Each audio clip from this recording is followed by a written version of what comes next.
right, let's talk about Maslow's hammer. You've all experienced it in your life personally, and you've seen other people get caught up into it. The name Maslow's hammer comes from this idea that if you have a hammer in your hand, you're more likely to see everything as a nail. You want to use the tool that you have readily available to you, and maybe the tool that you're particularly good at using. But tools are not just physical items or objects, tools are also systems and methods. Imagine that you are running into a financial problem at work and you're used to using the tool of cutting costs. Well, cutting costs is actually only one tool available. You can also say, well, how do we make more money to help cover the costs? Or if you're in a nonprofit, how do we raise additional money? Or you could look for other kinds of creative options, but that means you have to actually look at the other tools that are available to you. And if your default and your past experience is all based upon using this one mental tool, that's what you're going to be inclined to see and to use. And this shows up whether you're searching for literal or metaphorical treasures in your life, solving problems in work, in your family, in your free time, whatever else it might be. This is a really common challenge that people run into. They run into this deception of Maslow's hammer, of using that which you're most familiar with. But the good news is there are ways to overcome it, but it does take work. As is true with overcoming all logical fallacies and cognitive biases, you have to practice at these, and you'll get better at them over time. And just because I'm the one delivering this video doesn't mean that I claim to have great expertise at every single one of these. I'm working on them every day, and I fall into the trap of each of these cognitive biases at times, and I use the very same strategies that I'm describing to you to try to work my way through them. So let's dive in and let's look at 5 ways that you can try to make it through this temptation of Maslow's hammer, of using the mental or actual literal tool that's readily available to you when there could be others that are better at helping you accomplish your goal or solving the problem or whatever else it might be. First one, name your default tools up front. Do you know what your default methods or approaches are when you go to solve something?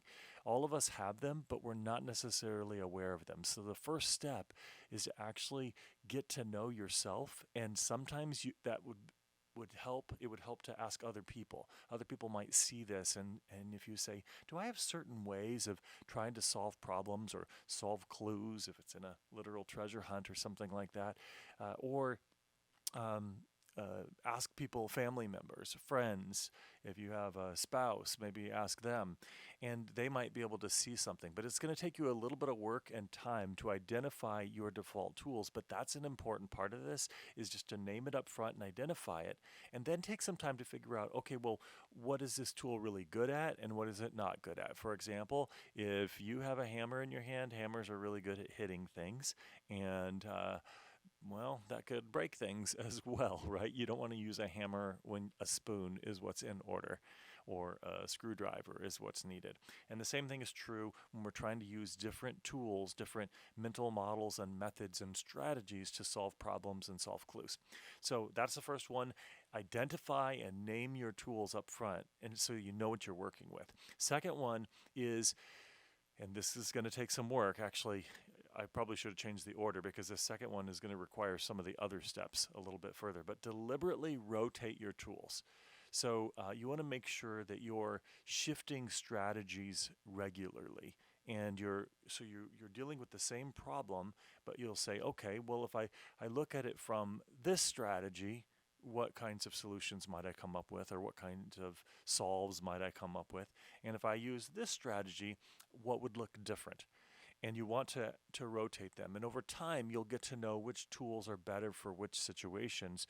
But unlike the physical tools like a hammer and a screwdriver and a wrench, these are ones that we often haven't taken as much time to get to know and understand ourselves and what their benefits and downsides are. So it's going to take a little bit of work. Just warn you of that in advance, which leads to the third question I jotted down here, which is run a fit check. So before applying a certain approach or method, ask this question: is this really the right fit for this situation? So notice that requires you to have done the first two, that you understand your own tendencies and you know what tools you lean toward and their benefits and downsides.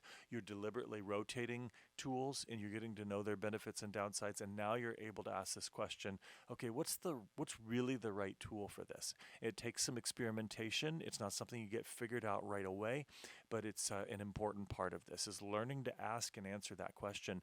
And the fourth one, and perhaps I should have put the fourth one before the third one, is continually expand your toolkit, your methods, your strategies for solving problems. A fancy word we sometimes talk about for these types of tools, some of these types of tools are heuristics.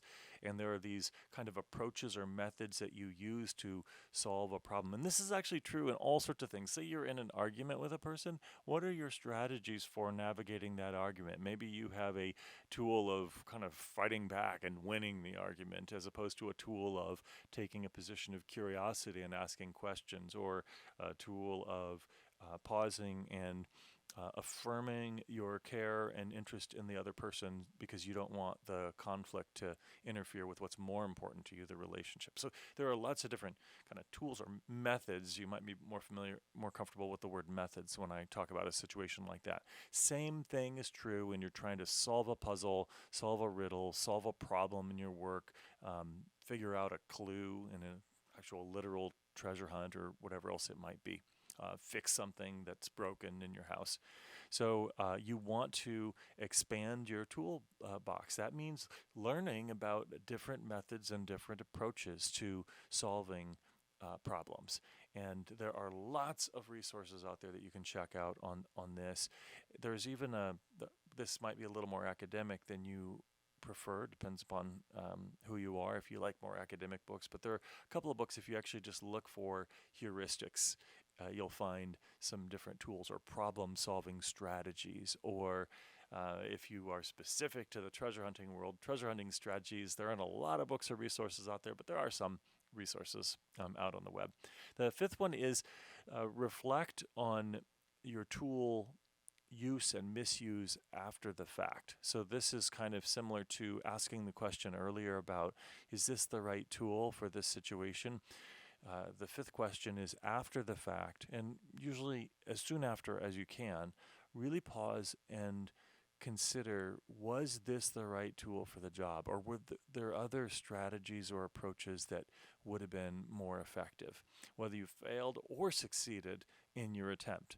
And that can be quite helpful. You put these five together, it takes practice, but you will be able to work your way through the temptation of Maslow's hammer, which we all have, we all run into. Hope you find this helpful. Look forward to your comments.